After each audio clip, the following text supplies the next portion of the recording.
من ناصر ينصرنا. محرم آ گیا لوگوں ہمیں آنسو بہانے دو. محرم آ گیا لوگوں ہمیں آنسو بہانے دو. اعوذ باللہ من الشیطان الرجیم. بسم اللہ الرحمن الرحیم. الحمد للہ رب العالمین خالق السماوات والارضین باعث الانبیاء والمرسلین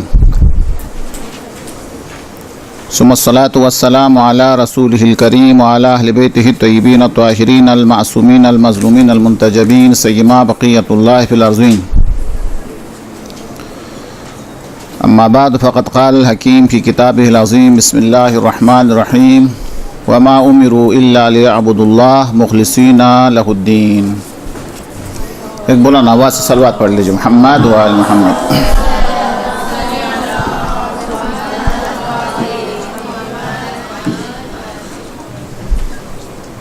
آج کے ہمارے درس کا جو موضوع ہے وہ تو آپ کو پتہ ہے نا. کیا ہے موضوع ہمارا؟ جی بتاتے نہیں آپ کو.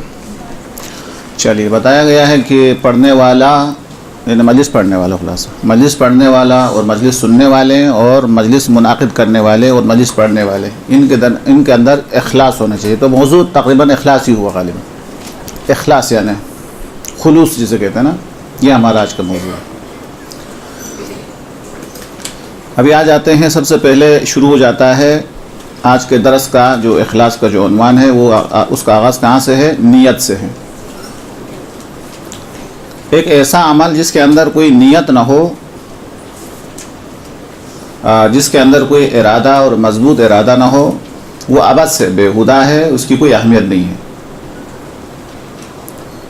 انسان کو انسان کہا جاتا ہے. جانور کو عربی کے اندر بہائم کہا جاتا ہے. بہائم یعنی مبہم. جانور جو بھی کرتا ہے اس کا کوئی ہدف نہیں ہوتا، کوئی مقصد نہیں ہوتا. اور انسان جو ہے جو بھی کرتا ہے اس کا کوئی مقصد اور ہدف ہوتا ہے. اس لیے انسان بہائم نہیں ہے، انسان ہے. یعنی جانور سے اگر یہ پوچھا جائے کہ بچوں کی پرورش کا سبب کیا ہے، کیا علت ہے تم بچوں کی پرورش کریں، یا زندگی گزارنے کا ادب کیا ہے، وجہ کیا ہے، تو اس کے پاس کچھ نہیں ہے. یہاں جاتا ہے وہاں جاتا ہے، اس کے پاس کوئی فلسفہ کوئی وجہ نہیں ہوتی ہے. تو یہ بہائم ہے، مبہم ہے. لیکن اس کے مقابلے کے اندر انسان جو کچھ بھی کرتا ہے، یہاں آتا ہے یہاں سے واپس چلا جاتا ہے، جو کچھ کہتا ہے، ہر ایک کے پیچھے ایک مقصد ایک ہدف ہوتا ہے. اس لیے انسان اور حیوان میں ایک امتیازی فرق ہے. یہ پہلی بات.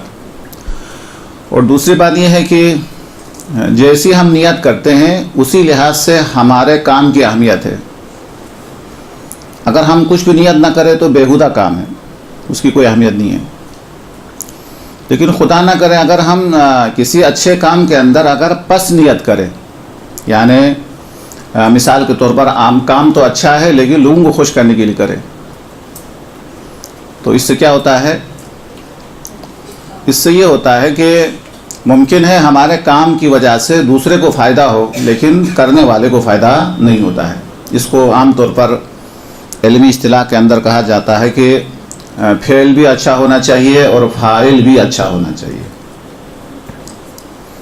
فعل اچھا ہونا چاہیے، مثلا ہسپتال بنانا اچھا کام ہے، پل بنانا اچھا کام ہے، اسکول بنانا اچھا کام ہے، مدرسہ بنانا اچھا کام ہے. اگر کوئی ہسپتال بناتا ہے لیکن نیت کے اندر کیا ہے؟ دکھاوا ہے کہ لوگ تعریف کریں، لوگ جو ہے ان کو بڑا سمجھے، یعنی ریاکاری کے لیے چھوٹے مقصد کے لیے کرے، تو اس ہسپتال کی وجہ سے دوسروں کو ضرور فائدہ ہوگا لیکن ہسپتال بنانے والے کو کوئی فائدہ نہیں ہوگا. یہ بنانے والے کو کوئی فائدہ کیوں نہیں ہوا؟ اس وجہ سے اس کی نیت صحیح نہیں ہے. جو فعل انسان انجام دیتا ہے اس کا نتیجہ پلٹ کر فاعل کو اس وقت ملتا ہے جب اس کی نیت صاف ہو، بیچ میں دیوار نہ ہو. تو یہ ریاکاری اور دکھاوا اور لوگوں کی تعریف کے لیے کرنا، اس سے انسان کا کام جو اچھا بھی ہے وہ کیا ہو جاتا ہے؟ پست ہو جاتا ہے. انشاءاللہ اگر وقت ملے تو میں احادیث آپ کے سامنے بیان کروں گا. تو بہت سارے لوگ ہیں ان کے لیے خدا جواب دے گا کہ تمہارا اجر تو تمہیں مل چکا ہے، جس مقصد کے لیے تو نے کیا ہے وہ ہو چکا ہے، یہاں اللہ کی طرف سے کوئی ثواب اور اجر تمہیں حاصل نہیں ہے، وہ انشاءاللہ بعد میں بتا دوں گا۔ تو پہلی بات کیا ہوگی، کچھ ارادے کے بغیر کرے وہ بہائی میں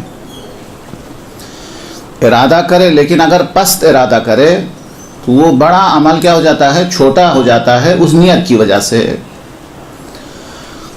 اکثر آپ لوگ سنتے ہوں گے کہ روایت کے اندر ہے کہ ایک شخص مارا گیا اور مرنے کے بعد یعنی شہید ہو گیا میدان جنگ کے اندر، شہید ہونے کے بعد اس کا لقب ہوا قتیل الحمار، گدھے کے لیے مرنے والا۔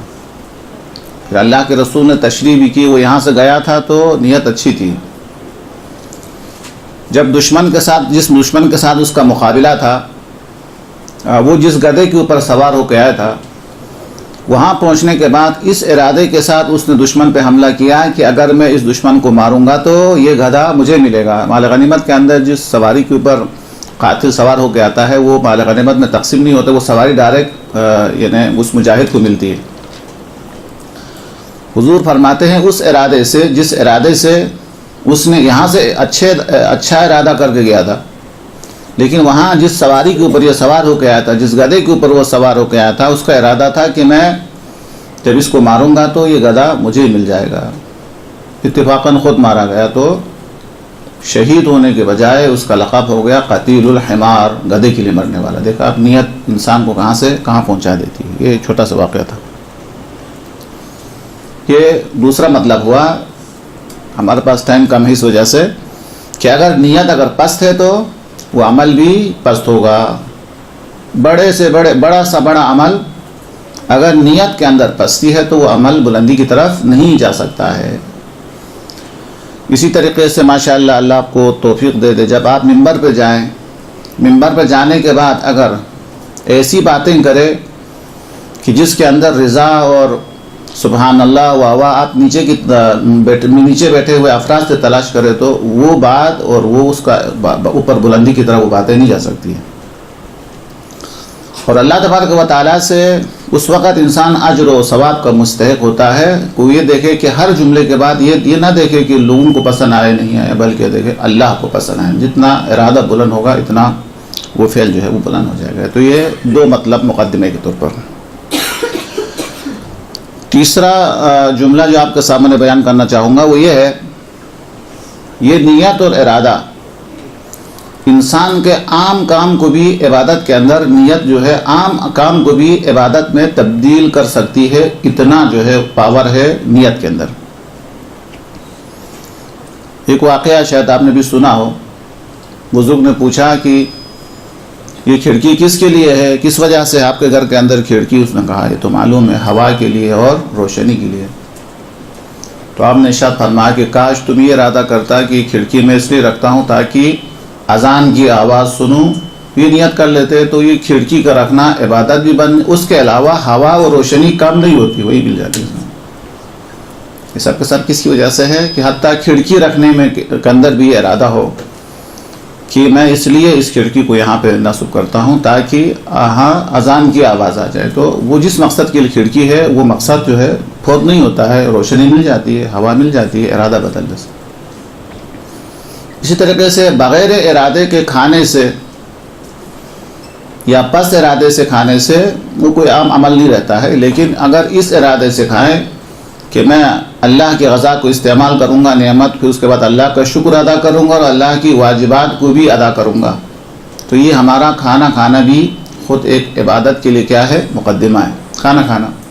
اسی طریقے سے سونا، اسی طریقے سے کمانا، بچوں کے لیے کچھ کما کے لانا، یا اسی طریقے سے انشاءاللہ آپ موضوعات کے اندر اس موضوع کو ضرور شامل کریں کہ ایک خاتون خانہ اپنے شوہر کے لیے ایک گلاس پانی دے تو کتنا اجر و ثواب ہے،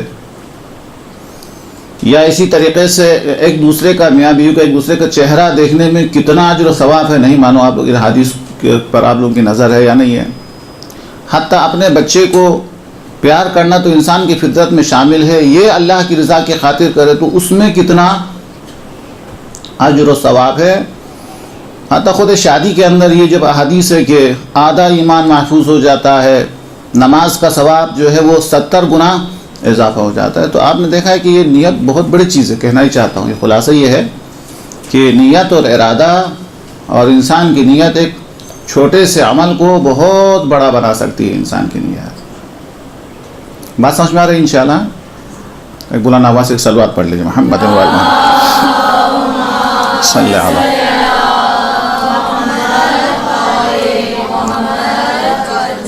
پھر تھوڑا آگے نکل جاتے ہیں، بات کو آگے بڑھاتے ہیں، یعنی آگے نکلنے سے مراد. اس کے بعد جب جتنا ہمارا ارادہ ہے، جتنی ہماری نیت ہے، تو قیامت کے دن بھی اجر و ثواب کا تعلق عمل پر نہیں ہے، نیت کے اوپر ہے. نیت میں جتنی بلندی ہے اسی لحاظ سے اس کا اجر و ثواب ہے. چلے قیامت تو دور کی بات ہے، آپ سامنے دیکھ لیں. 3 دن تک اہل بیت علیہم السلام نے اللہ کی راہ میں افطاری دے دی. وَيُطْعِمُونَ الطَّعَامَ عَلَىٰ حُبِّهِ مِسْكِينًا وَيَتِيمًا وَأَسِيرًا. تو عمل تو ظاہری طور پر ایک چھوٹا سا عمل ہے.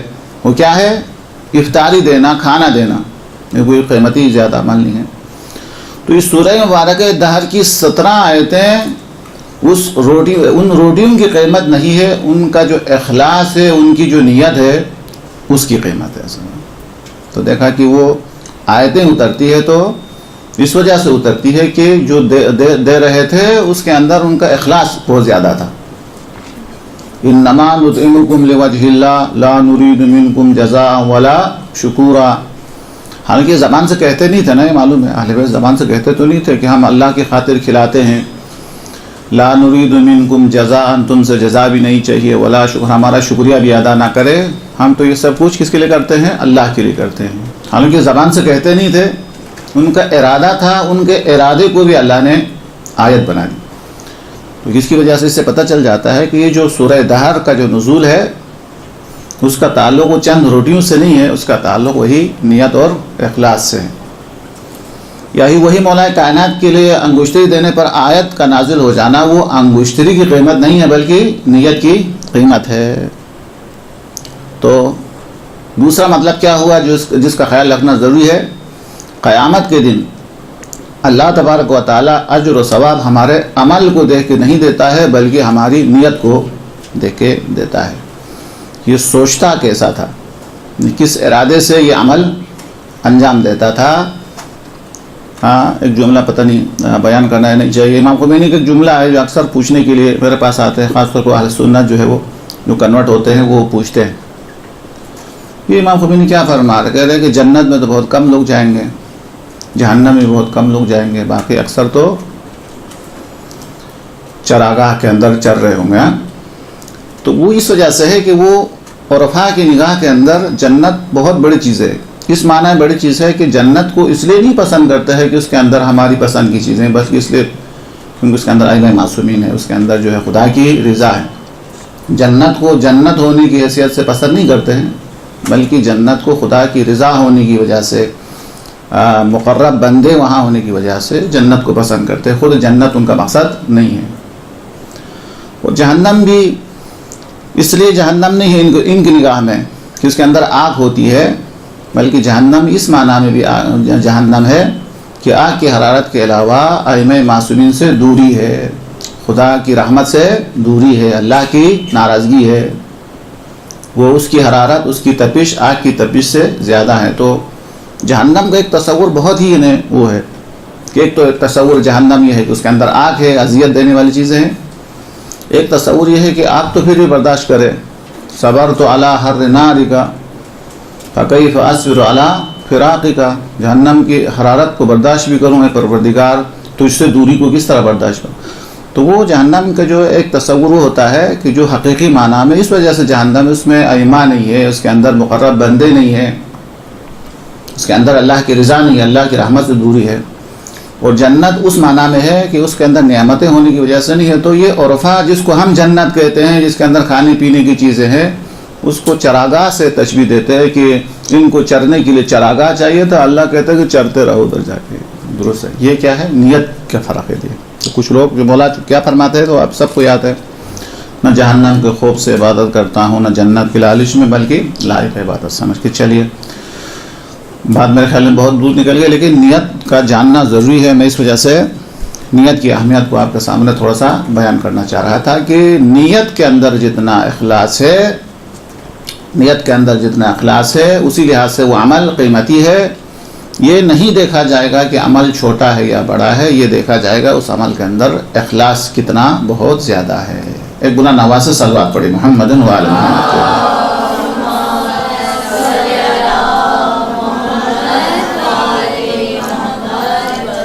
پھر اگلے مرحلے میں آتے ہیں. یہ تو ایک عام اعمال کے اندر ہے، لیکن اگر وہ عمل، جس عمل کو ہم انجام دینے جا رہے ہیں، وہ عمل اگر عبادت ہو، جیسے نماز ہے، جیسے روزہ ہے،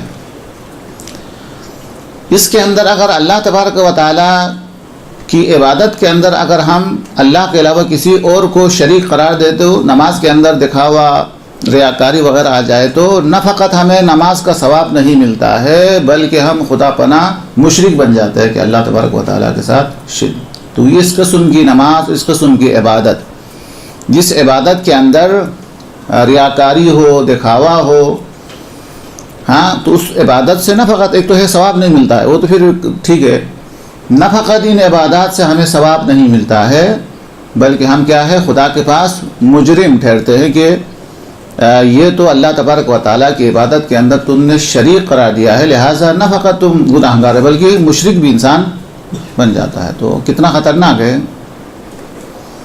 اب آتے ہیں اپنے موضوع کی طرح جو ہمارا اصل موضوع ہے.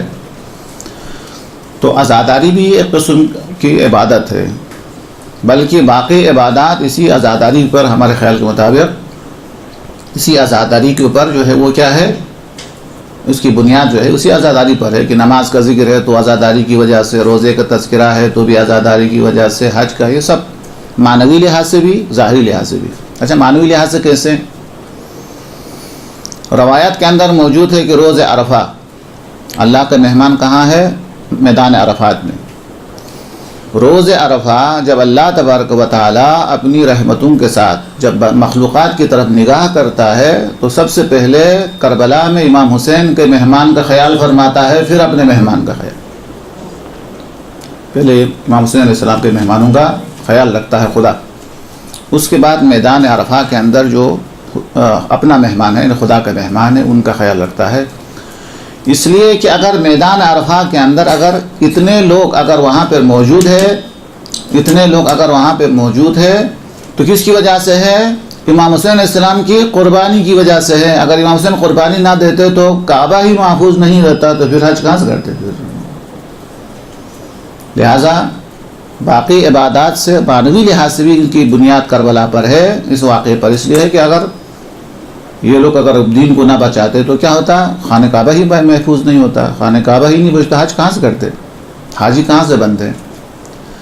اس طریقے سے ابھی ہم نماز پڑھتے ہیں تو سب سے پہلے تو نماز پڑھنے کے بعد سجدہ شکر کرتے ہیں، جو ہے اللہ کا شکریہ کہ پروردگار تو نے ہمیں مسلمان بنایا، اہل نماز بنایا، نماز کی توفیق دے دی، طاقت دے دی. سب سے پہلے تو خدا کا شکر ادا کرتے ہیں. اور خدا کا شکر ادا کرنے کے بعد جو کھڑے ہو کے جو زیارت پڑھتے ہوئے کس کے لیے ہے؟ کہ مولا آپ کا بھی شکریہ کہ اگر آپ نماز کو نہ بچاتے ہو، نماز کہاں سے پڑھتے ہیں؟ تو کربلا کی مثال بالکل اسی طریقے سے جیسے رات کی تاریکی کے اندر ایک انسان بیٹھ کے کتاب لکھے، اور بڑی کتاب لکھنے کے بعد ایک بہترین نقشہ بنائے، اور صبح اس چراغ سے کہہ دے کہ تمہاری کیا حیثیت ہے، تمہارا کیا مقام ہے، میں نے تو بڑی کتاب لکھی. تو یہ چراغ کیا کہے گا؟ اس کے اندر میرا خون جگر شامل ہے، میں نے روشنی دی تب تم نے کتاب لکھی، اگر روشنی نہ ملتی تم کچھ بھی نہیں لکھ سکتا. تو ہم بھی جو بھی نماز پڑھتے ہیں، عبادات کرتے ہیں، روزہ رکھتے ہیں، حج کرتے ہیں، تو اس کے اوپر کربلا والوں کا کیا ہوتا ہے؟ معنوی لحاظ سے احسان ہوتا ہے ان کا. اسی لحاظ سے عید فطر کے اندر کس کی زیارت ہونی چاہیے؟ اگر حضرت ابراہیم اور حضرت عید قربان کے اندر زیارت اگر ہے تو پھر حضرت ابراہیم اسماعیل کی ہونی چاہیے، لیکن زیارت امام حسین کی. 15 شعبان کو امام زمان کی زیارت نہیں ہے، سامرہ جانا نہیں ہے، کربلا جانا ہے. یعنی بڑی مناسبتوں کے اوپر امام حسین کی زیارت کس لیے ہے؟ کیونکہ اس کی عظمت کو بچانے والا امام حسین علیہ السلام. تو اس لحاظ سے معنوی لحاظ سے بھی اور ظاہری لحاظ سے بھی، چونکہ ان تمام کا ذکر کس میں ہے؟ عزاداری کے اندر ہے، منبر سے یہ سب کا بیان ہوتا ہے، لہٰذا یہ ہے. تو پھر عبادت ہے. یہ عزاداری کیا ہے؟ عبادت ہے، اور بہترین عبادت ہے جس میں ائمہ معصومین خود کیا رہے؟ شامل رہے. یعنی عزاداری کس نے کی ہے؟ سید سجاد نے کی ہے، اس کے بعد امام باقر علیہ السلام نے کی، امام صادق علیہ السلام نے، مطلب تمام ائمہ نے اس عزاداری کی بنیاد رکھی، اس کو آگے بڑھایا. اور زمانے کے امام زیارت ناہیہ آپ نے پڑھی ہے. تو یہ سب ایک امام کی سنت نہیں ہے، تمام انبیاء کی، تمام ائمہ کی سنت ہے، بلکہ آپ کی ولادت کے بعد سے اللہ کے رسول آپ کے مسائل بیان کرتے تھے، ذکر کرتے تھے، بلکہ آپ کی ولادت سے پہلے گزشتہ انبیاء کو بھی کربلا کی داستان سنا کے اللہ تبارک و تعالیٰ نے ذکر کو بہت پہلے سے اس کو قائم رکھا ہے. آگے بڑھیے. تو یہ اس میں شک نہیں ہے کہ عزاداری ایک قسم کی عبادت ہے. اس کے اندر سب سے زیادہ ذمہ داری کس کی آتی ہے؟ میں اسی پر زیادہ ٹائم لینا چاہوں گا، وہ ہے پڑھنے والے کی. پڑھنے والا اس منبر کو کس کے لیے استعمال کرتا ہے؟ اگر میں اس منبر کے اندر منبر کے اوپر بیٹھ کر پوری کوشش کرتا ہوں کہ لوگ میری تعریف کریں، تو اس کا مطلب یہ کہ میں امام حسین کو وسیلہ بنا رہا ہوں، اسلام کی تبلیغ کے بجائے اپنی تبلیغ کر رہا ہوں. میرا پورا زور یہ ہے کہ لوگ مجھے بڑا مقرر، بڑا خطیب کہیں، لوگ کہیں ماشاءاللہ اس کا علم کیا ہے، میرے علم کی تعریف کرے. تو ایسا شخص جو منبر امام حسین علیہ السلام یا منبر رسول کے اوپر بیٹھ کر اس کا ہم و غم یہ ہوتا ہے کہ لوگ بہت بڑا خطیب مجھے کہیں، بہترین ذاکر مجھے کہیں، میری شہرت ہو جائے، اگر محور اگر خود کو بناتا ہے تو یہ اسلام کے ساتھ بھی اور امام حسین علیہ السلام کے ساتھ بھی ظاہر ہے کہ بے انصافی ہے، غداری ہے. ان کے منبر کو بانی مجلس نے، بانی اذان جو عذاب بچھانے والا ہے، اس نے اس لیے مجھے نہیں بٹھایا ہے کہ میں زور دے کر اپنی تبلیغ کروں، اپنی شہرت کے اوپر زور دے دوں. مجھے اس لیے موقع دیا ہے تاکہ میں امام حسین علیہ السلام کے اہداف کو بیان کروں. ایک بڑا نازک مرحلہ آتا ہے اس موضوع کے اوپر. لہٰذا میں ایک حدیث آپ کو سنا دوں تو آپ کو اندازہ ہو جائے گا کہ یہ قیامت کا معاملہ کتنا جو ہے وہ بڑا دقیق ہے. ظاہر ہے کہ اللہ تبارک و تعالیٰ بہترین حساب کرنے والا ہے اور معمولی چیزوں کا حساب لیتا ہے. روایت کے اندر آیا ہے، حوالہ بعد میں بتا دوں گا. فرماتے ہیں کہ قیامت کے دن سب سے پہلے شہید کو لایا جائے گا اور اس شہید سے کہا جائے گا کہ اللہ نے تمہیں یہ نعمتیں دے دی، یہ نعمتیں دے دی، یہ نعمتیں دے دی، تو نے کیا کیا؟ تو ظاہر ہے کہ ہمارے پاس تو کوئی جواب نہیں ہے. شہید تو جواب دے گا، وہ کیا جواب دیں گے؟ پروردگار مجھے تیری نعمتوں کا اندازہ تھا، مجھے پتہ تھا، لہٰذا میں نے بچوں کو چھوڑا، گھر کو چھوڑا، میدان کے اندر چلا گیا، میں میدان جنگ میں گیا، زخمی ہوا، شہید ہوا اور میں نے اپنی جان کو قربان کر دی. وہ یہ کہے گا، یعنی سب سے پہلے اللہ کی طرف سے نعمتوں کو شمار کیا جائے گا کہ تمہیں یہ نعمت دی گئی تھی، تم نے کیا کیا؟ شہید جواب دے گا کہ خدایا میں نے اپنے گھر والوں کو چھوڑا، اپنے بچوں کو چھوڑا، میدان کے اندر گیا، زخمی ہوا، برداشت کیا اور میں شہید ہو گیا ہوں. تو خدا کی طرف سے جواب ملے گا کہ ہر شہید کے ساتھ نہیں، البتہ یعنی اس سے تھوڑا منظر بیان کرے گا، لیکن حدیث ہے یہ، میں ابھی تک نہیں پڑھا.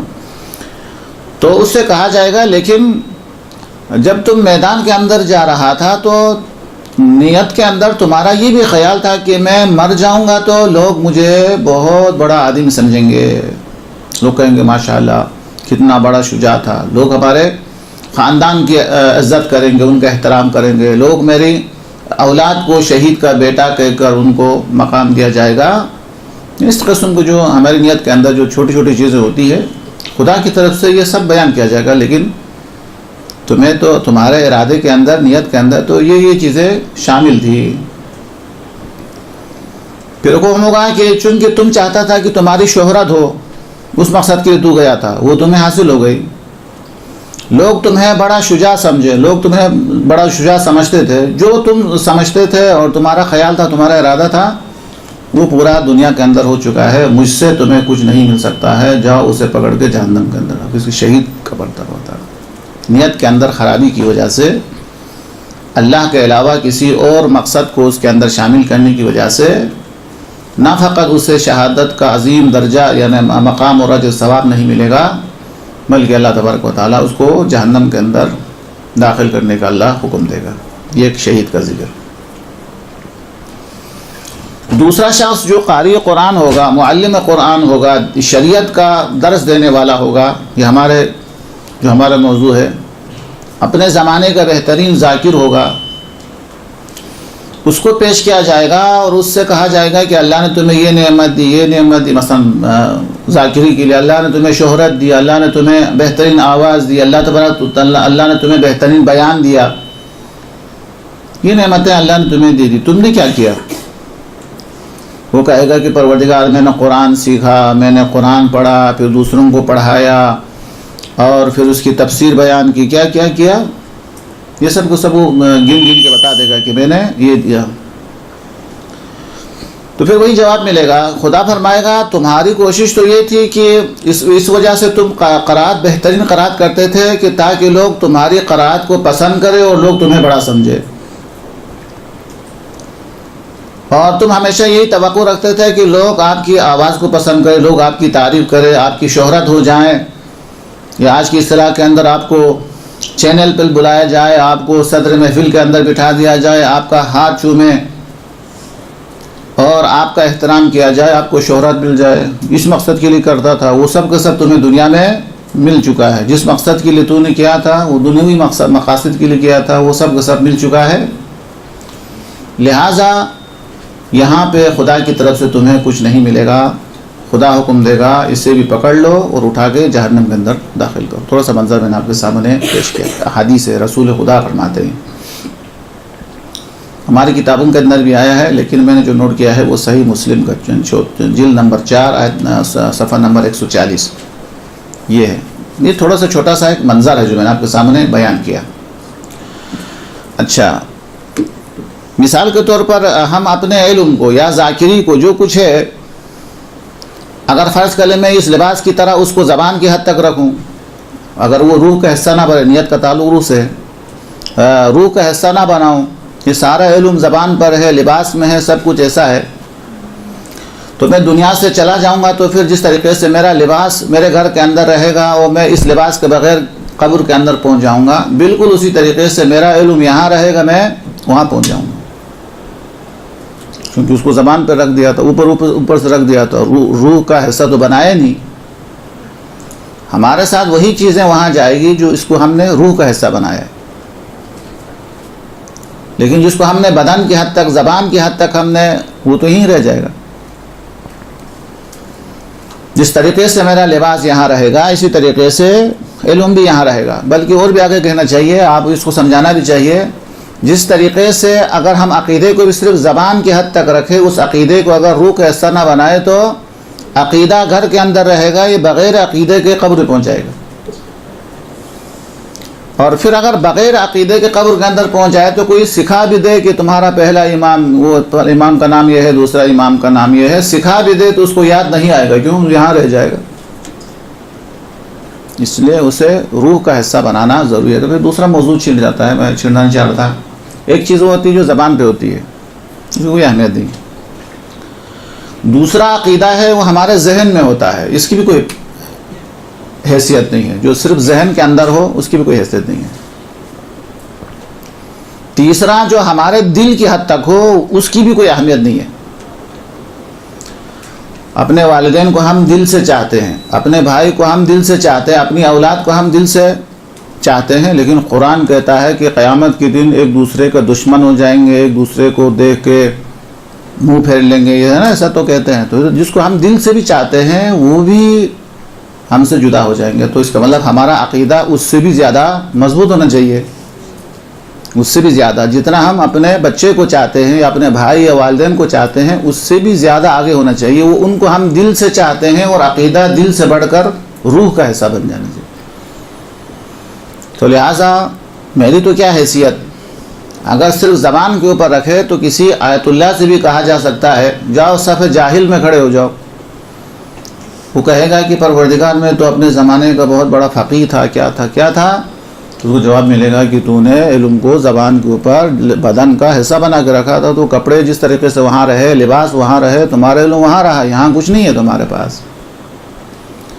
تو اسی طریقے سے ہماری ذاکری بھی، خطابت بھی اور امام حسین علیہ السلام کی یاد بھی، یہ سب کے سب اسی طریقے سے اگر ہم صرف زبان کے اوپر رکھے اس کو روح کا حصہ نہ بنائے دل سے گزار کے، تو اس وقت تک ہم دوسروں کو فائدہ دے رہے ہوں گے لیکن خود کو اس کا کوئی فائدہ نہیں ہوگا۔ روایت کے اندر آیا ہے، وہ ہمارے لیے بہت خاص طور پر ہے، قیامت کے دن اس کا نام بھی یوم الحسرت ہے، سب حسرت کریں گے، سب جو ہے یہاں تک کہ جو اچھے اعمال لے کے گئے ہیں وہ بھی حسرت کریں گے، کاش زیادہ لے کے آتے تھے۔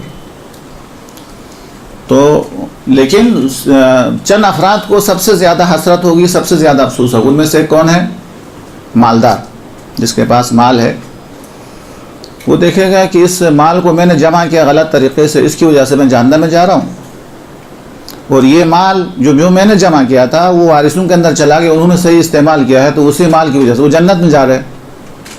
مال وہی ہے، اس کو غلط جمع کرنے کی وجہ سے میں جہنم میں جا رہا ہوں، ان کو صحیح خرچ کرنے کی وجہ سے میرے وارث جنت کی طرف جا رہے ہیں، تو اس کا افسوس ہوگا۔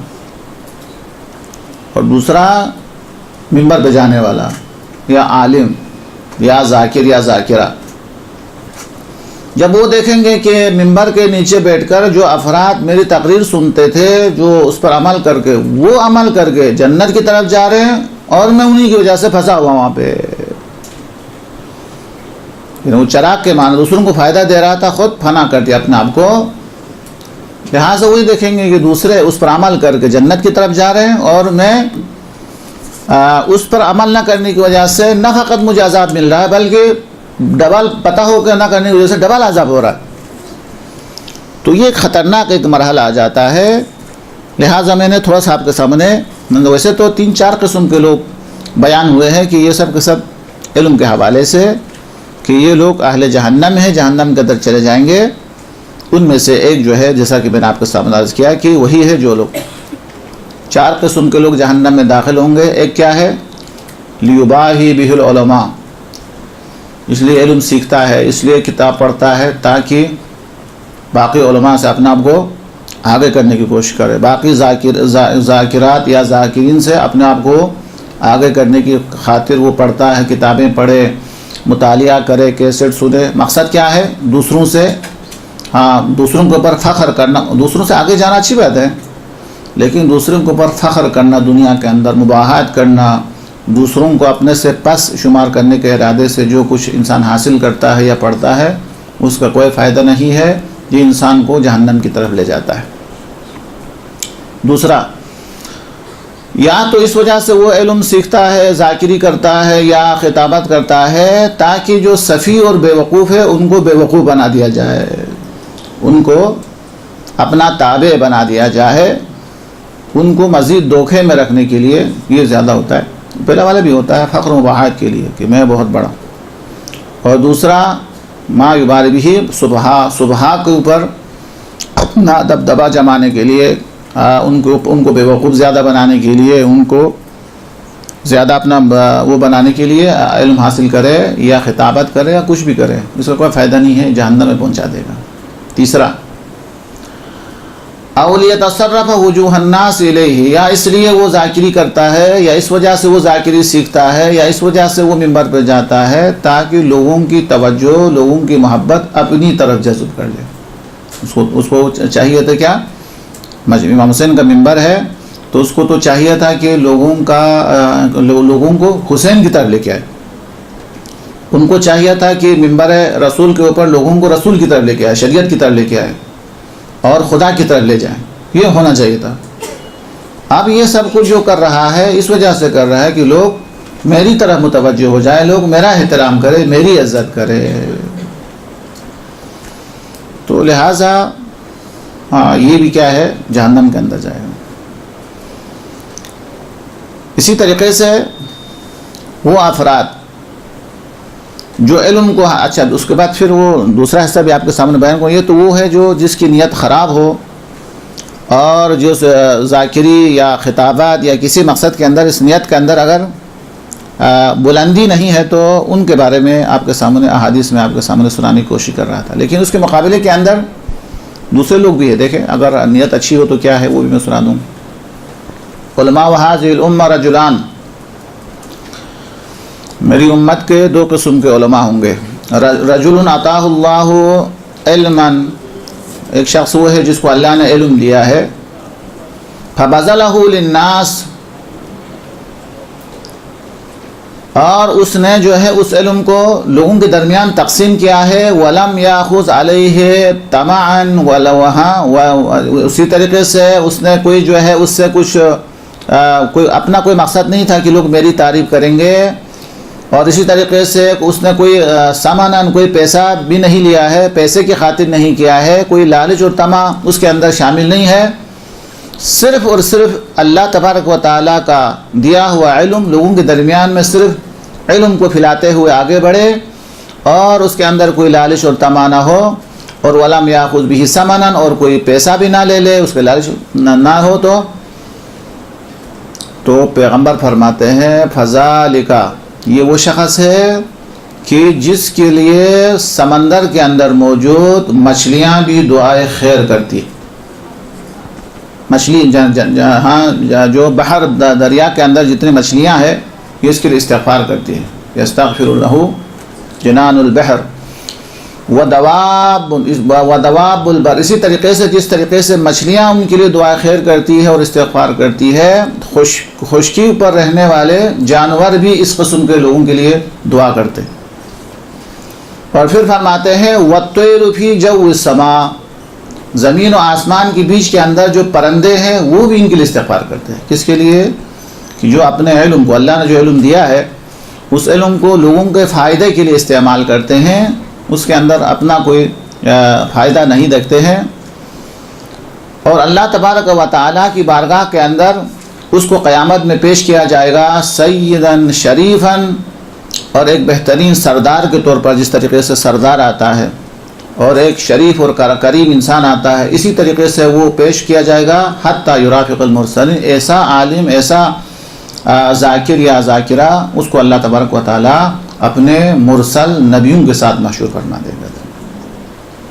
تو آپ نے اندازہ لگائے کہ اگر آپ کی نیت اگر اچھی ہو تو اللہ تبارک و تعالیٰ جو ہے اس کے بعد پھر فرماتے ہیں، یہ تو ایک پہلا ہو گیا جو اللہ کی خاطر علم کو تقسیم کرے۔ وَرَجُلٌ آتَاهُ اللَّهُ الْعِلْمَ، اللہ تبارک و تعالیٰ نے اسے علم تو دیا تھا، فَبَخِلَ بِهِ عَنْ عِبَادِ اللَّهِ، اللہ نے اسے علم دیا ہے، وہ علم دوسروں تک نہیں پہنچاتا ہے، ایک۔ وَأَخَذَ عَلَيْهِ طَمْعًا وَشَرَى بِهِ ثَمَنًا، یا علم کو دوسرے تک پہنچاتا ہے، اس کے اندر لالچ ہے، طمع ہے، یا اس کے مقابلے کے اندر وہ پیسہ لیتا ہے، تو فَذَلِكَ، یہ وہ شخص ہوگا جو قیامت کے دن اللہ تبارک و تعالیٰ آگ سے اس کے منہ کے اندر لگام ڈال دے گا۔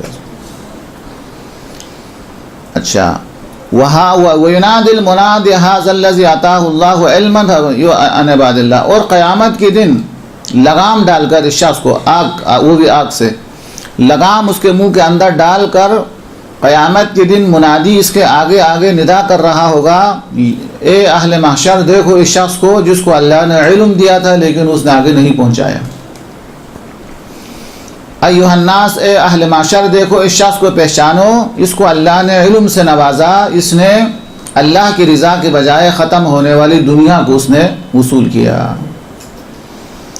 اور اسی طریقے سے اس کو جہنم کے آگ کے اندر ڈال دیا جائے گا۔ بہار جلد نمبر 4 اچھا صفحہ نمبر 54 یہ اس کے بارے میں ہے۔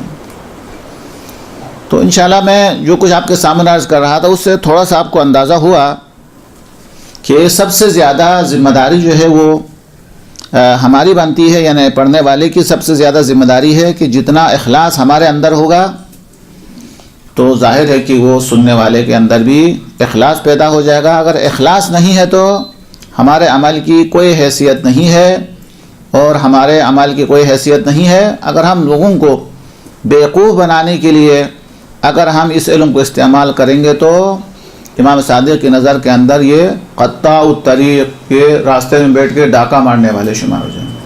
ہم اپنے آپ کو اپنی جگہ پر ذاکر یا ذاکرہ سمجھ رہے ہوں گے، اور ہم لیکن امام صادق فرماتے ہیں ایسا شخص جو اپنے علم سے غلط فائدہ اٹھاتا ہے یہ خدا کی نگاہ میں قطاع الطریق ہے، لوٹنے والا شمار ہے، اور مناجات کی لذت سب سے زیادہ بڑی سزا جو ہے۔ فرماتے ہیں کہ ایسا شخص جو قطاع الطریق ہو، لوگوں کو دھوکہ دیتے ہو، اور لوگوں کو اپنی طرف متوجہ کراتے ہو، خدا کی طرف متوجہ کرانے کے بجائے سب سے پہلی سزا اللہ تبارک و تعالیٰ اس سے مناجات کی لذت اس سے چھین لیتا ہے۔ یہ بہت بڑی سزا ہوتی ہے، بڑا عذاب ہوتا ہے۔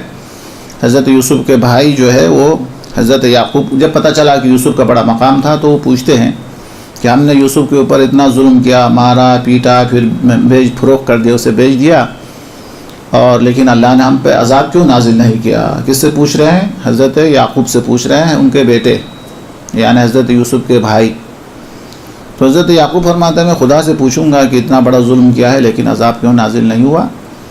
تو اس کے بعد جو ہے اللہ کی طرف سے جواب ملا، اے یعقوب ہم نے اسی دن ان کو عذاب دیا تھا لیکن ان کو احساس نہیں ہوا۔ انہوں نے کہا کہ نہ ہم مسخ ہوئے نہ کیا کچھ بھی نہیں ہوئے، کون سا عذاب تھا؟ تو اللہ نے فرمایا جس دن انہوں نے یوسف کو کنواں کے اندر پھینک دیا تھا ہم نے مناجات کی لذت ان سے واپس لے لی تھی۔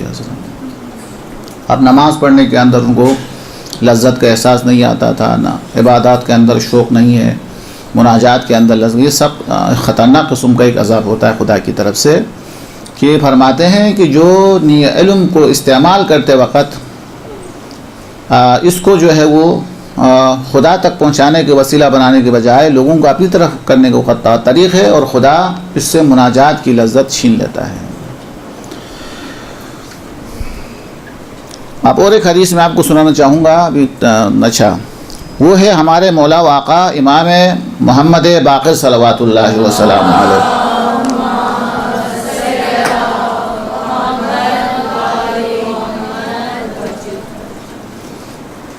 اب اس کو آپ نوٹ کرنا چاہے تو میں حوالہ بھی دے دوں گا۔ فرماتے ہیں کہ کچھ لوگ علم کو حاصل کریں گے لیکن دوسرے تک نہیں پہنچائیں گے۔ فرمایا یہ جہنم کا پہلا طبقہ میں ہوں گے، یعنی علم حاصل کرتا ہے لیکن دوسرے کو پہنچاتے نہیں ہیں، یہ طبقہ اول، جہنم کے طبقہ اول میں ہوں گے۔ اچھا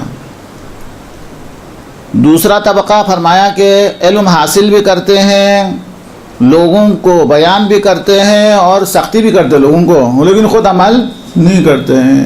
ہاں یہ جملہ بڑا اچھا ہے جو مجھے پسند ہے کہ بہت سارے لوگ ایسے ہوتے ہیں جن کو دوسروں کی آخرت کی فکر ہے، اپنی دنیا کی فکر ہے۔ سچ باتیں ہیں کہ دوسروں کے بچوں کی بہت فکر ہے، اسے اپنے بچے کی فکر نہیں ہے۔ دوسرے کو جہنم سے بچانے میں بہت دلچسپی ہے، خود اپنے آپ کو جہنم سے بچانے کی کوئی دلچسپی نہیں ہے۔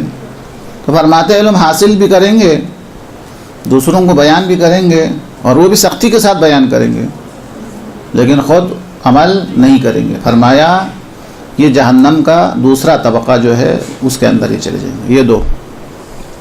اب تیسرا فرمایا کہ علم حاصل بھی کریں گے، دوسروں تک پہنچائیں گے بھی، لیکن جب علم پہنچانے کی جب بات آتی ہے تو دولت مند، اقتدار والے، پیسہ والے ان کے ساتھ علم کو عام کریں گے، اور جب فقراء جو ناسمجھ لوگ آئیں گے تو ان کو علم پہنچانا اپنی توہین سمجھیں گے۔ ان دونوں میں فرق ڈالیں گے۔ یہ دنیاوی لحاظ سے حیثیت رکھنے والے، دنیا کے اندر مقام رکھنے والے، ان کے پاس کسی اور انداز سے تقریر کریں گے، کسی اور انداز سے اپنے علم کو اظہار کریں گے۔ دوسرے بیچارے جو چھوٹے ہیں، فقیر ہے، مسکین ہے، جن کی کوئی حیثیت جو ہے وہ معاشرے کے اندر نہیں ہے، ان کو علم تو بیان کریں لیکن اس طریقے سے بیان نہیں کریں گے، فرق ڈالیں گے۔ تو فرمایا یہ جہنم کے تیسرے طبقہ کے اندر یہ لوگ موجود ہوں گے۔ اچھا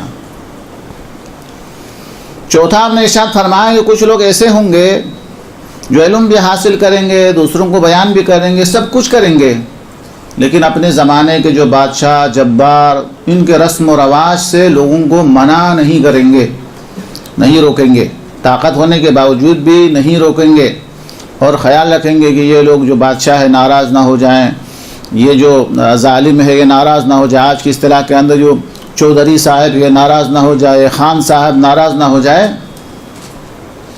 اس قسم کے افراد بھی اللہ تبارک و تعالیٰ کو ناپسند ہے، یعنی نہی عن المنکر نہیں کریں گے، صرف غریب فقیروں کو روکیں گے، یہ نہ کرو، یہ نہیں کرو، بادشاہوں کو، ظالمین کو، ان کو ناراض ہونے سے بچا کے رکھیں گے۔ تو ایسا شخص بھی فرمایا کہ یہ جہنم کے چوتھے طبقے کے اندر ہوں گے۔ اچھا پانچواں بھی خطرناک ہے۔ فرمایا کہ کچھ لوگ علماء ایسے ہوں گے جو ممبر پہ بھی جائیں گے، خطابت بھی کریں گے، سب کچھ کریں گے، لیکن حق بات کو ثابت کرنے کے لیے یہود و نصارہ کے اقوال کا سہارا لیں گے. یعنی وہ یہ بیان کریں گے کہ دیکھو فلان عیسائی نے یہ کہا ہے، فلان یہودی دانشمند نے ایسا کہا ہے. وہ اسلام کی حقانیت کے لیے ان کے اقوال کو دلائل کے طور پر کیا کریں گے؟ پیش کریں گے. خدا کو یہ ناپسند ہے. ہاں، سورج کی روشنی کی دلالت کے لیے آپ چھوٹا سا ایک چراغ لے کے جائے، موم بتی کی روشنی لے کے جائے تو وہ سورج کی کیا ہے؟ توہین ہے. دیکھیے فرماتے ہیں کہ جو یہود و نصارہ سے تائید لے لیں گے تاکہ اپنا قول اپنی بات کو کیا کر سکے؟ منوا سکے. کہ لوگ بولے وہ کتنا پڑھا لکھا ہے، یہ عیسائی لوگوں کی بھی باتیں نقل کر رہا ہے، یہودیوں کی باتیں بھی نقل کر رہا ہے. اور اس طریقے سے یہ شخص جو ہے وہ اس طریقے سے جو ہے وہ اسلام کو، یعنی اس کسی اور سے مدد لینے کا مطلب کیا ہے؟ وہ اسلام کے جو احادیث ہے، قرآن ہے، اس کو کمتر سمجھتے ہیں، تبھی تو وہ دوسروں سے سہارا لیتے ہیں. اچھا، یہ بھی جہنم کے 5ویں طبقے کے اندر ہوں گے. پھر فرمایا کہ چھٹا شخص وہ ہوگا، اچھا، دوسرے آدمی کو جہالت کے اندر دیکھ کر اسے جہالت سے نکالنا نہیں چاہیں گے. یعنی کچھ لوگ جاہل ہیں، وہ اس کو علم دے سکتا ہے، جہالت سے باہر نکال سکتے ہیں. آپ کو پتہ ہے کہ جہالت یعنی موت، جہالت یعنی جاہل آدمی کو جاہل ہوتے ہوئے اس کو چھوڑنا ایسا ہی ہے جیسا کہ راستے میں کوئی آدمی گرا ہوا ہے، پڑا ہوا ہے، زخمی ہے اور کوئی دیکھا ہی نہ، تو کتنی بری بات ہے. اسی طریقے سے ایک بیچارے جہل کے اندر مبتلا ہے، وہ جہالت کی وجہ سے نقصان کی طرف جا رہا ہے، یہ اس کو نقصانات سے بچا سکتا ہے لیکن وہ نہیں بچاتا ہے.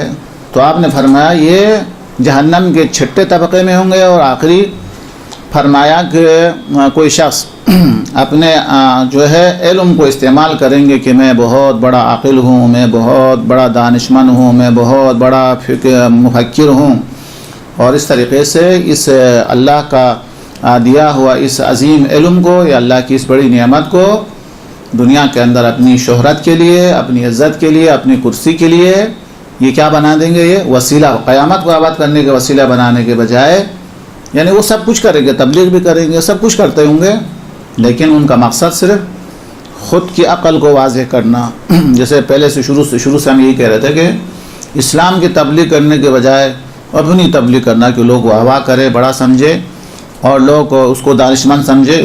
پوری جو ہے وہ کوشش ہوگی کہ لوگ مجھے بڑا سمجھے. تو اس طریقے سے وہ منبر کو اپنا بلند ہونے کے لیے وسیلہ بناتا ہے، امام حسین کو بھی اپنا بلند ہونے کے لیے وسیلہ بناتا ہے، دین کو بھی، شریعت کو بھی، ان سب کو وسیلہ بنا رہا ہے. تو میرا درس کا پورا تقریباً 4 میں سے 3 حصہ میں نے پڑھنے والے کے اوپر میں نے زیادہ زور دے، چونکہ آپ ماشاءاللہ پڑھنے والوں میں شامل ہیں. ہماری دعا بھی ہے کہ اللہ تبارک و تعالیٰ آپ کو بے شمار کامیابیاں عطا فرما دیں انشاءاللہ. اب آتے ہیں دوسرے مقاصد کی طرف. تو جو موضوع دیا گیا تھا کہ سننے والے کے اندر اخلاص ہونا چاہیے، پڑھنے والے کے اندر اخلاص ہونا چاہیے، اور بانی کے اندر. چلے، تو ابھی میں نے سب سے زیادہ زور اسی پہ دیا، اور ابھی کچھ احادیث میں نے چھوڑ دی، ادھر تیز گاڑی جو ہے مجھ سے بھی زیادہ آگے سوئی جو ہے آگے بڑھے. تو ابھی 2 کے بارے میں تھوڑا سا میں نے آپ کے سامنے برس کر لوں کہ تجربے کی بات بھی ہے. یہ تمام چیزیں وہ ہے کہ جو پڑھنے والے کے لیے ہے. اب یہ تمام کے تمام بانی کے لیے بھی آپ استعمال کر سکتے ہیں.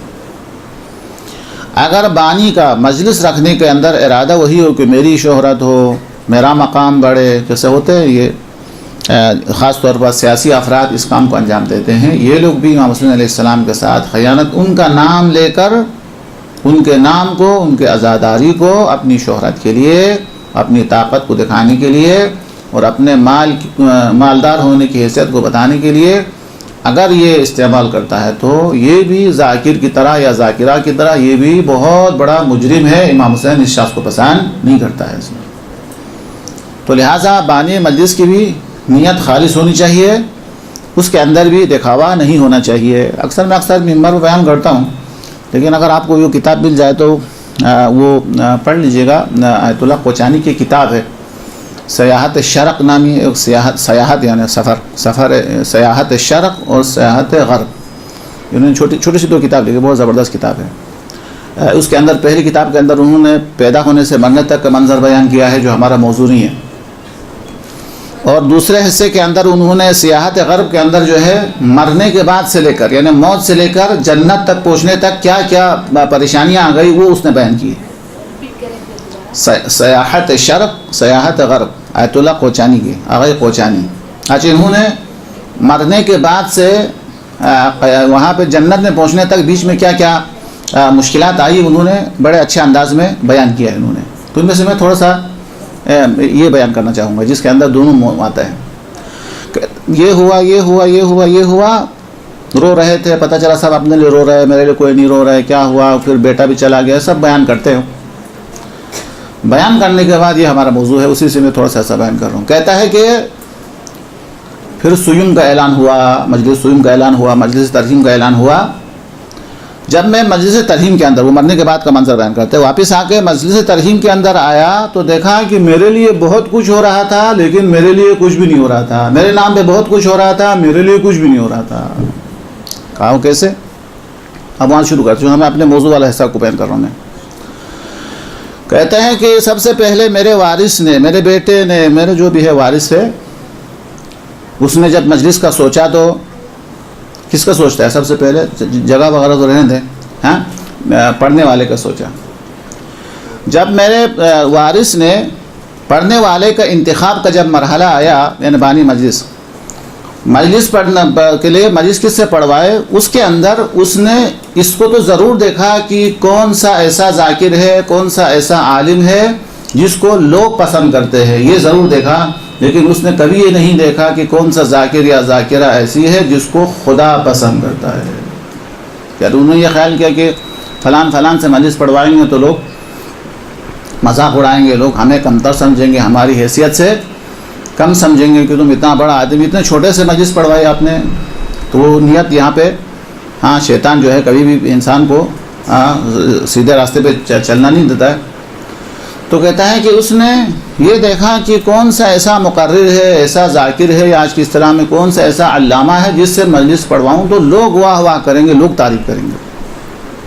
تو کہتا ہے کہ بانی مجلس نے جب خدا کا ارادہ ہی نہیں کیا، میرے وارث نے اللہ کو بیچ میں لایا ہی نہیں، تو کیا ملنا تھا؟ کچھ بھی نہیں ملا، اس سے کچھ حاصل نہیں ہوا۔ بات کلیئر ہو گئی بھائی؟ اگر وہ یہ خیال رکھتا ہے کہ فلاں سے مجلس پڑھوا دوں گا، وہ کم سے کم آیت تو صحیح پڑھتا ہے، تو ایک آیت کی تلاوت بھی مرحوم کی بخشش کے لیے کافی ہے، لیکن وہ خدا کو بیچ میں رکھے تو کہ میں فلان کو بلاؤں گا تو ٹھیک ہے، ان کی اردو صحیح نہیں ہے، ان کی زبان صحیح نہیں ہے، لیکن ترجمہ تو صحیح کرے گا، ترجمہ بھی صحیح ہو گیا تو خدا قبول کرے تو عمل چھوٹا تھوڑی رہتا ہے۔ یعنی بانی مجلس نے یا وارث نے مجلس پڑھوانے کے لیے جس شخص کا انتخاب کیا، اس کے اندر خدا کی رضا کو تو اس نے خیال ہی نہیں رکھا، یہی خیال رکھا کہ کون سا ایسا مقرر ہے جس کو لوگ پسند کرتے ہو، یہ خیال نہیں کیا کہ کون سا مقرر ایسا ہے جس کو خدا پسند کرتا، تقویٰ، پرہیزگاری، سعادت ہو، رسیدہ ہو، پرہیزگار ہو، ان چیزوں کا خیال نہیں رکھا، بس شہرت اور شعلہ بیانی، شعلہ زبان سے شعلے نکل۔ تو پھر وارث سے مجھے کچھ نہیں ملا، متوجہ آپ لوگ؟ اچھا، اس کے بعد پھر مولانا آ گیا یا علامہ آ گیا جو بھی ہو، ممبر پر آیا، ممبر پر آنے کے بعد 1 گھنٹے کی تقریر کی، اور پڑھنے والے نے ہر جملے کے بعد یہ ضرور چیک کیا کہ لوگوں کو پسند آیا نہیں آیا، کسی جملے کے اندر یہ نہیں دیکھا کہ اللہ کو پسند آیا نہیں آیا۔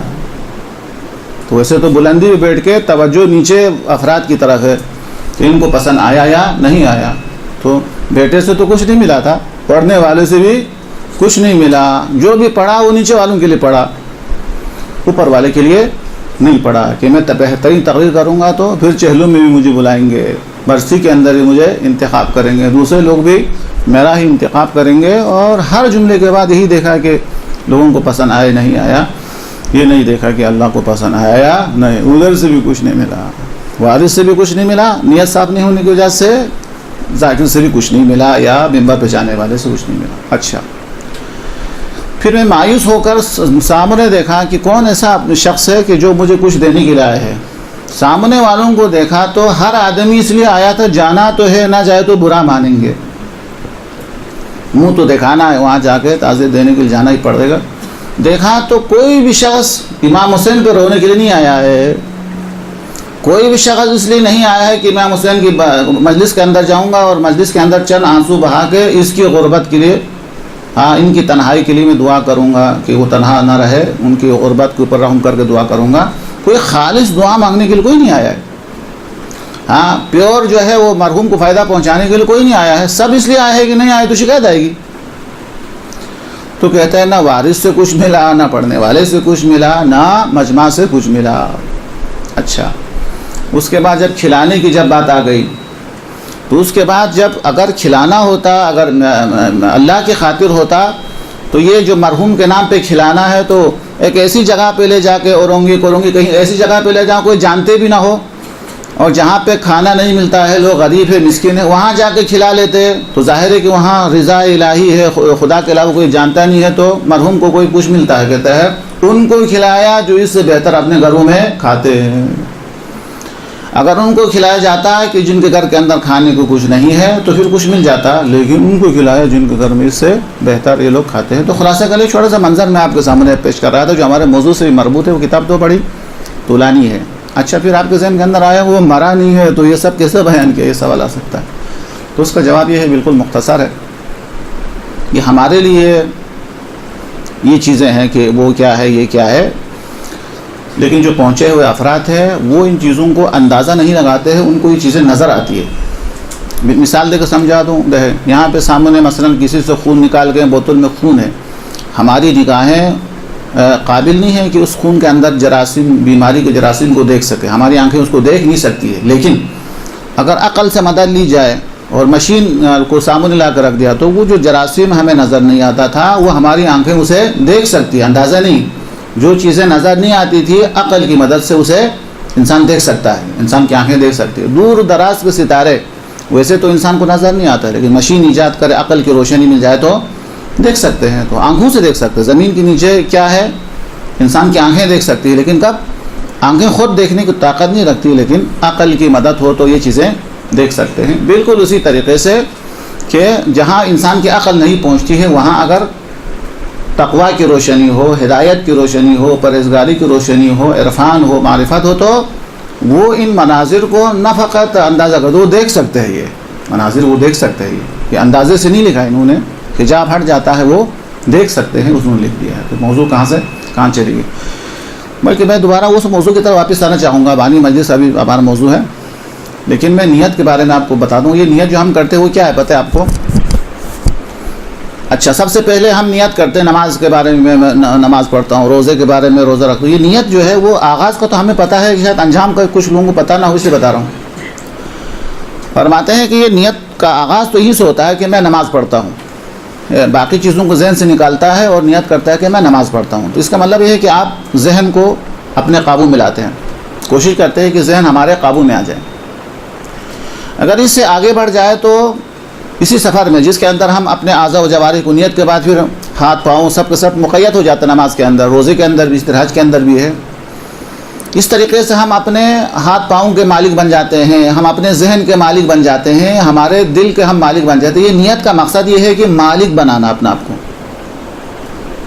یہ حدیث اگر آپ لکھنا چاہیں تو بڑی حدیث ہے، اس کو آپ اشرح بھی پڑھ سکتے ہیں آپ چاہے تو. العبادت جوہرۃ، بور تو نہیں، العبادت، امام صاحب دے، العبادت جوہرۃ کنھھا الربوبیات. العبادت جوہرۃ یعنی ہر عبادت ایک جوہر ہے. کنھھا الربوبیات، عبادت کا مقصد انسان کو مالک بنانا ہے. خدا انسان کو عبادت اس لیے واجب کیا ہے تاکہ وہ مالک بنے، رب یعنی مالک بنے. اچھا، نیت کرنے کا مقصد کیا ہے کہ میں ہاتھ کو اپنے قابو میں لاؤں، نیت ہاتھ کا مالک بن جاؤں، ذہن کا مالک بن جاؤں، دل کا میں مالک بن جاؤں. یہ آغاز ہے، یہ نیت آغاز ہے کہ اس ذہن سے چیزوں کو نکال کے ذہن کو قابو میں لانا، روح کو، دل کو قابو میں لانا، روح کو قابو میں لانا. یہ سفر یہاں سے شروع ہوتا ہے. یہاں سے شروع ہونے کے بعد جب ہمارا ذہن اور ہمارا دل اور ہماری روح پر جب انسان کو قابو آتا ہے، یعنی عبادت کے ذریعے، ریاضت کے ذریعے اس کے اوپر جب انسان کو کنٹرول حاصل ہوتا ہے تو عرفان یہاں سے شروع ہوتا ہے کہ عارف اس وقت تک عارف نہیں بنتا ہے جب تک اس کی روح بدن سے بے نیاز نہیں ہوتی. جب چاہے روح کو باہر نکالے، جب چاہے روح کو بدن کے اندر داخل کرے. تو اس طریقے سے وہ بدن سے بے نیاز ہو جاتا ہے. وہ آغاز ہوتا ہے وہی نیت سے، اور یہ آگے بڑھ بڑھ کے وہ اتنا خالص ہوتا ہے، اتنا پیور ہوتا ہے کہ اس کی روح بدن سے بے نیاز ہے. وہ ملکوت کو دیکھ سکتا ہے، جسے میں عرض کیا، وہ ملکوت کو دیکھ سکتے ہیں. ہمارا نہیں ہے قبر میں کیا ہو رہا ہے وہ دیکھ سکتا ہے. خطبہ متقین جو حضرت علی کا خطبہ ہے، یہ لوگ قرآن پڑھتے ہیں اور جنت کی نعمتوں کا ذکر آتا ہے تو ایسا وجد میں آتے ہیں جیسا کہ وہ وہاں پہ بیٹھ کے آئے ہو. جہنم کی آیتیں پڑھتے ہیں تو ایسا متغیر ہو جاتے ہیں جیسا وہاں چیخنے والوں کی آوازیں سن رہا ہو، جلنے والوں کا بھی دیکھ رہا ہو. تو یہ عرفان جو شروع ہوتا ہے وہ کہاں سے شروع ہوتا ہے؟ جب نیت خالص ہو کے جب بدن سے انسان کی روح بے نیاز ہو جائے تو یہاں سے عرفان شروع ہوتا ہے. اور جب یہاں سے عرفان شروع ہو جاتا ہے پھر آگے جانے کے بعد بدن پر جب انسان مالک بن جاتا ہے تو پھر کائنات میں بھی تصرف کر سکتا ہے، چاند کو ٹکڑا بھی کر سکتا ہے، سورج کو واپس بھی لا سکتا ہے، شیر کو. یہ تو انبیاء ائمہ کا ذکر ہو گیا. تو آپ کتنے بھی اولیاء کا آپ ذکر پڑھیں گے تو اس کا اندازہ ہو جائے گا. وہ کہتا ہے کہ میں اپنے استاد کے ساتھ جا رہا تھا، سامنے اژدہا نے حملہ کیا اور میرے استاد نے ہاتھوں کو بلند کر، عصا کو بلند کر کے کہا مر جاؤ خدا کے نام، خدا کے حکم سے. شاگرد کہتے ہیں میں جا کے دیکھا تو مر چکے. کائنات پہ تصرف کرتے جس کو ہم کرامت کہتے ہیں. کرامت جو اولیاء دکھاتے ہیں، ہاں صحیح اولیاء جو دکھاتے ہیں وہ اسی مرحلے سے شروع ہو کے جس نیت کو ہم کرتے ہیں آغاز وہیں سے ہے. یہ وہیں سے جا کر جب ان کو اپنے بدن پر جب ان کو اقتدار حاصل ہو جاتا ہے، جب اپنے بدن کا وہ مالک بن جاتا ہے، اس کے کنٹرول میں آ جاتا ہے تو کائنات میں بھی وہ تصرف کر سکتے ہیں. جب کائنات میں تصرف کرے تو اسی کو ہم کرامت کہتے ہیں، اسی کو ہم معجزہ کہتے ہیں، اسی کو آپ کیا کیا کہتے ہیں. یہ اسی کا آغاز ہے. تو نیت کے اندر اتنا پاور ہے. تو دو کا تو میں نے بتا دیا.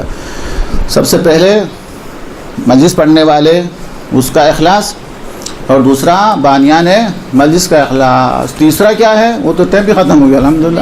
سننے والے ان کے تو کوئی میرے خیال میں ذمہ داری ہی نہیں، میرے خیال میں آ کے بیٹھ جانا ہے. جس طریقے سے زمانے کے لوگ جو ہے زمانے قدیم کے اندر وہ ٹوپی پہنتے تھے، انگریز کی ٹوپی ہوتی تھی بڑی. جب وہ مجلس میں آتے تھے تو وہ ٹوپی وہاں رکھ کے آ جاتے تھے. اسی طریقے سے مجلس میں آنے والے اپنی عقل کو وہاں رکھ کے آتے، وہاں صرف بت بن کے بیٹھ جاتے ہیں. اس سننے والے کے اندر تو وہ تمام شرائط، اب میں کتنے شرائط بیان کروں، وہ تمام شرائط کا ہونا ضروری ہے جو ایک استاد و شاگرد کے درمیان میں شاگرد کے لیے ضروری ہے.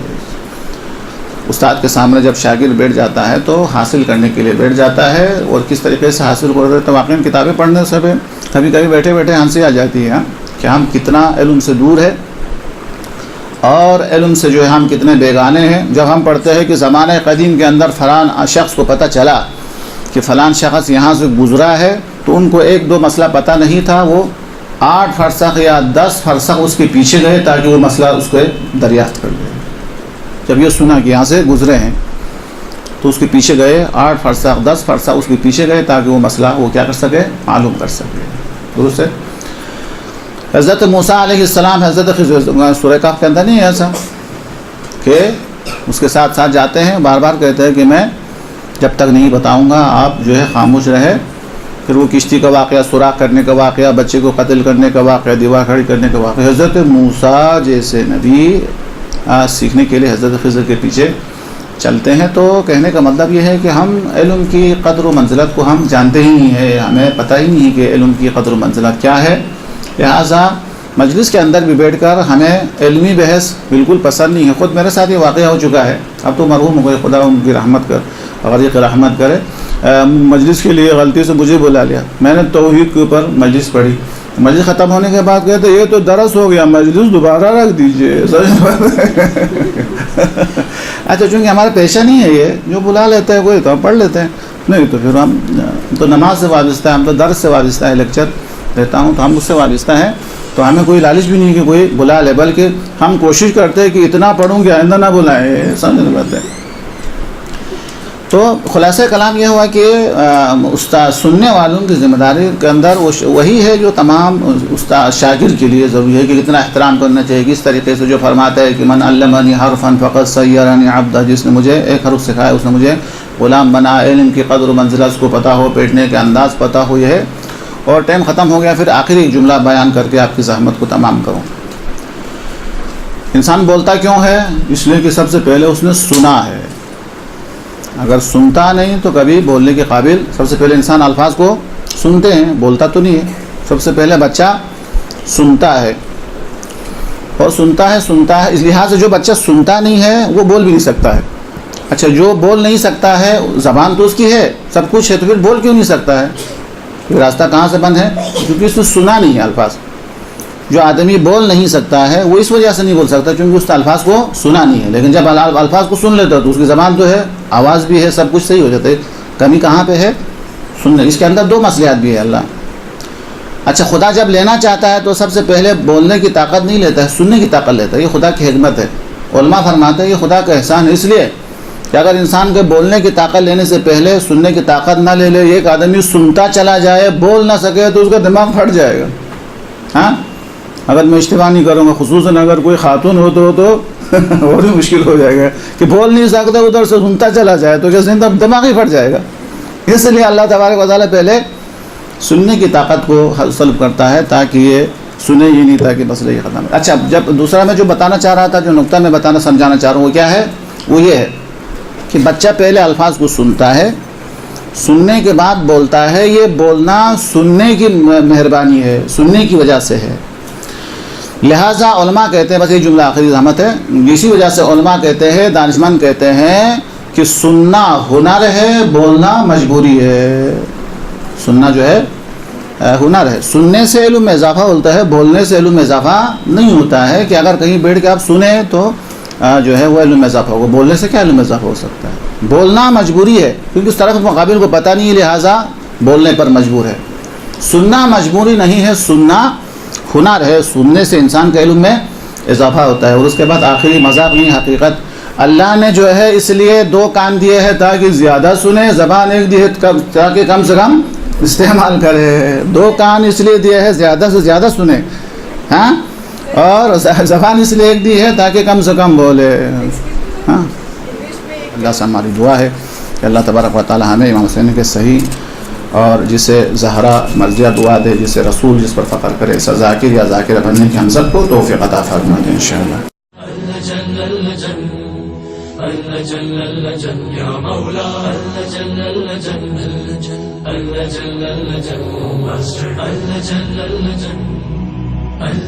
يا صاحب الزمان